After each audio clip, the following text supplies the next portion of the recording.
Welcome back to Dian Lifestyle. Magluluto tayo ngayon ng ukoy na hipon na may kamote. Balatan lang ang kamote at gamit ang grater, gadgarin lang ito ng pahaba. Sa isang bowl, maglagay ng 1 cup ng harina at kalahating cup ng cornstarch. Isunod na rin ang magic syrup, ang yeast, maglagay ng 1 itlog, at paminta. Lalagyan din natin ito ng asin at 1 tasang tubig.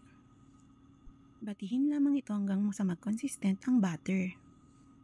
Gamit ang platito, maglagay lang ng butter at i-assemble na ang kamote. Isunod na rin ang mga hipon. Pagkatapos i-assemble ang mga hipon, patungan ulit sa ibabaw ng butter. Sa kumukulong mantika, iprito lang ang ukoy hanggang sa mag-golden brown.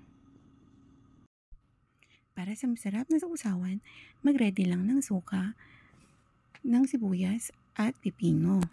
Lagyan na rin ito ng paminta, asin at sili.